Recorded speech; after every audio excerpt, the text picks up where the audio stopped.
La body dysmorphobia, ou alors en français, la dysmorphophobie. J'ai regardé sur Wikipédia parce que j'aurais jamais su le dire tout seul. En plus, c'est compliqué à dire. C'est quoi déjà? C'est le fait, en gros, de se voir plus skinny ou plus gros de ce qu'on est dans la réalité, dans un miroir. On voit pas vraiment ce qu'on est en réalité.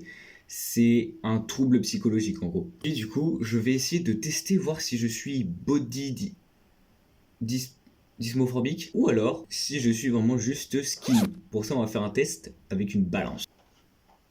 Une balance Healthkeep. Alors ce n'est pas sponsorisé évidemment parce que j'ai 44 abonnés. Mais du coup, avec cette balance Healthkeep que vous pouvez connecter sur votre téléphone par Bluetooth, vous allez du coup pouvoir avoir accès à pas mal de statistiques sur votre propre corps, comme par exemple la graisse, votre IMC. Nous, on va voir ma courbe et vous pouvez faire la même chose chez vous. Et donc du coup, comment on va faire? Voici les courbes, comment elles se présentent. Comme on peut voir, ça baisse, puis ça monte, puis ça baisse, puis ça monte. Faut savoir que je me pèse à peu près une fois par semaine, toutes les semaines. Mais la deuxième fois que ça a baissé, quand j'étais malade, ça a baissé moins que la dernière fois. Je sais pas si on peut parler de phase anabolique ou catabolique, mais en tout cas, ce que je peux dire, c'est que peu importe si ça monte ou ça baisse, la courbe, elle va toujours vers le haut. Ça, c'est aussi proportionnel par rapport à ma masse musculaire qu'on peut voir sur cette courbe, et également à la masse grasse, etc. Sauf pour les protéines, parce que les protéines, évidemment, on les utilise, donc ils vont se consommer. Donc à partir du moment où je construis du muscle, et que j'en construis de plus en plus, je pense plutôt que c'est un trouble dans mon cerveau qui fait en sorte que je me vois vraiment skinny. Si je peux ajouter quelque chose, c'est que quand on prend une photo, il y a différentes lumières. Comme on peut le voir,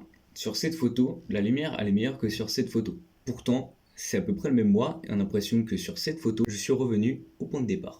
Maintenant, je vais vous dire comment vous pouvez calculer tout ça. En réalité, il n'y a pas besoin vraiment de calculer. Vous avez juste à installer l'application qui est avec la balance, qui est à peu près à 30 € sur Amazon, j'imagine. Il faudra juste regarder les courbes, comment ils évoluent, adapter du coup l'entraînement par rapport à ce que vous voyez. Évidemment, ça peut changer selon les objectifs. En vrai, les analyses sont super précises, donc je vous conseille de faire ça. Donc voilà, là, j'ai fait un petit test pour voir si j'étais skinny ou pas.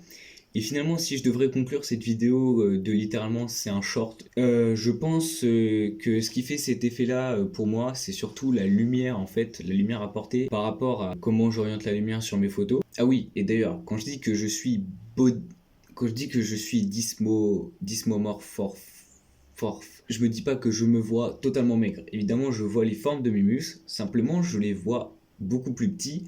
Ou en tout cas, j'ai l'impression qu'ils sont pas si volumineux que ça. Après, j'avais déjà fait une vidéo sur ça, j'ai été 2 semaines malade, donc c'est assez difficile de savoir si j'ai perdu du muscle et si j'ai regagné le muscle que j'ai perdu en tout cas.